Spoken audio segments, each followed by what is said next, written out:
శాసనసభ అధిపతిగా ఎన్నికైన మీకు హృదయపూర్వకంగా మా పార్టీ పక్షాన మా అందరి పక్షాన కూడా హృదయపూర్వకంగా మీకు అభినందనలు తెలియజేస్తూ మా పార్టీ అధ్యక్షులు పెద్దలు శ్రీ కేసీఆర్ గారు వారు దురదృష్టవశాత్తు వారికి కొంత గాయమయ్యి హాస్పిటల్లో ఉన్నప్పటికీ ఎప్పుడైతే ఈ ప్రతిపాదన శ్రీధర్ బాబు గారి ద్వారా మరి వారికి వచ్చిందో వెంటనే ఒక క్షణం కూడా సంకోచించకుండా రెండో ఆలోచన లేకుండా తప్పకుండా సహకరించవలసిందే అని చెప్పి ఏకగ్రీవంగా ఎన్నిక కావడానికి వారు మాకు ఆదేశాలు ఇవ్వడం జరిగింది. దానికి అనుగుణంగానే నిన్న మీ నామినేషన్లో కూడా మేమందరం కూడా పాల్గొనడం జరిగింది. అధ్యక్ష, మీతో వ్యక్తిగతమైన అనుబంధం కూడా నాకు చాలా ఉంది. మీరు 2009 శాసనసభకు ఎన్నికైన నాడు నేను కూడా మీతో పాటు సహచర శాసనసభ్యుడిగా ఉన్నాను. ఆనాడు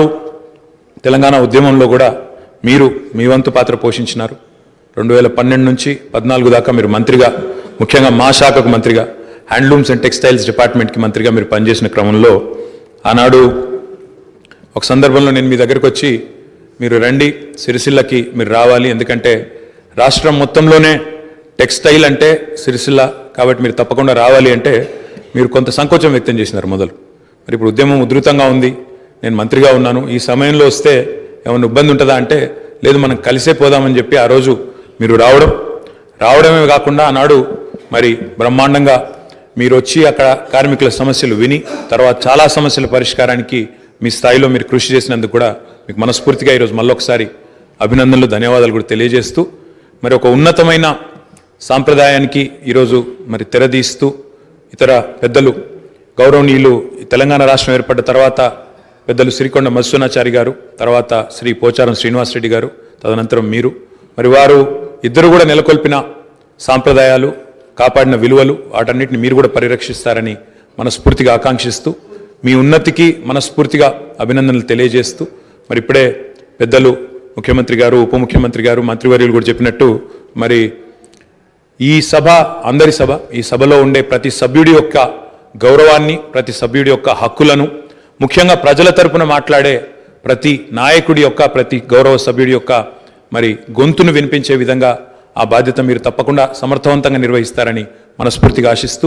మరి ఒక సామాన్య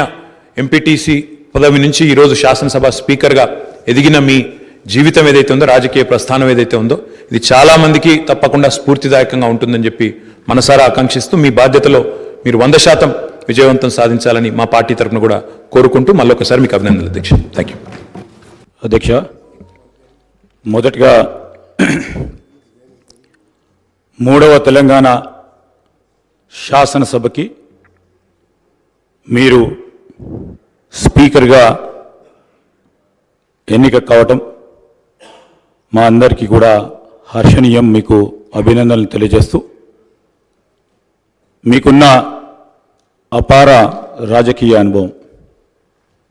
ఈ రాజకీయ ప్రస్థానం మొదటగా NSUI, youth Congress, senior Congress లీడర్గా ఈరోజు పార్టీ పరంగానే కాకుండా మరి మీరు శాసనసభ్యులుగా 3వసారి ఎన్నిక కావటం, ప్రజా సమస్యలను పరిష్కార మార్గంలో పెట్టడానికి మీరు చూపెట్టిన చొరవ, మీరు తీసుకున్న అనేక ప్రోగ్రెసివ్ అడుగులు తప్పకుండా మరి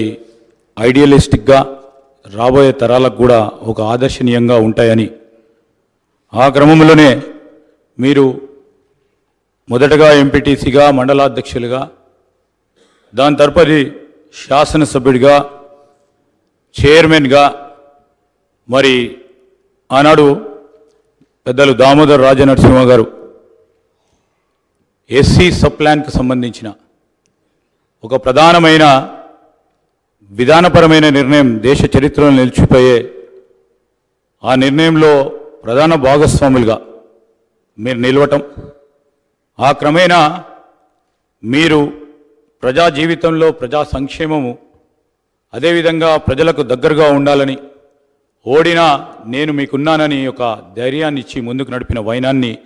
ఈరోజు గుర్తు తెచ్చుకుంటూ మరి మీరు మంత్రిగా హ్యాండ్లూమ్స్ అండ్ టెక్స్టైల్స్కి సంబంధించి ఉమ్మడి ఆంధ్రప్రదేశ్ రాష్ట్రంలోనే ఆనాడు ఎయిర్పోర్ట్స్లో కానీ రైల్వే స్టేషన్స్లో కానీ, కాలేజీలో కానీ, బస్ స్టాండ్స్లో కానీ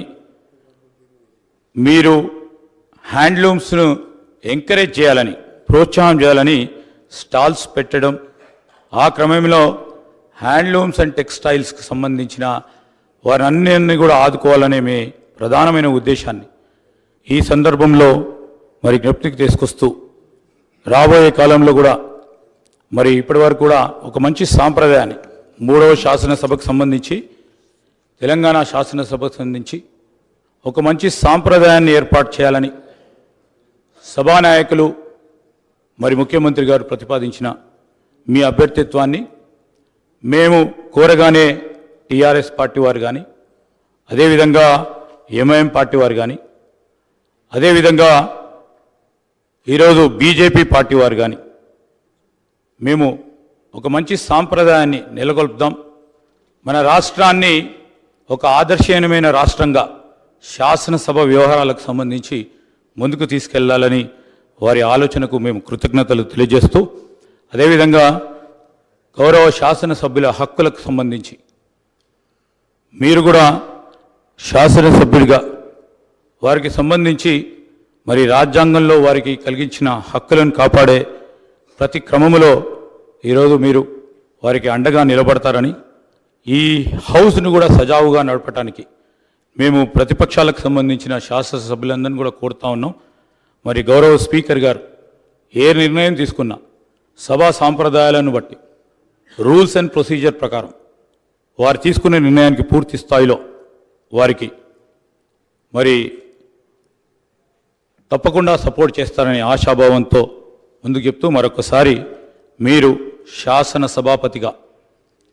ఆ స్థానంలో కూర్చుంటే నేను మాకు ప్రత్యేకంగా మా కుటుంబానికి సంబంధించి మా నాన్నగారు శ్రీపాదరావు గారు శాసన సభాపతిగా మరి అదే చైర్లో ఇదే శాసనసభలో మరి అనేక సంవత్సరాలు శాసన సభాపతిగా వారు ఈ శాసనసభను నడిపించిన వైనాన్ని ఒకసారి జ్ఞప్తికి తెచ్చుకుంటూ, మీరు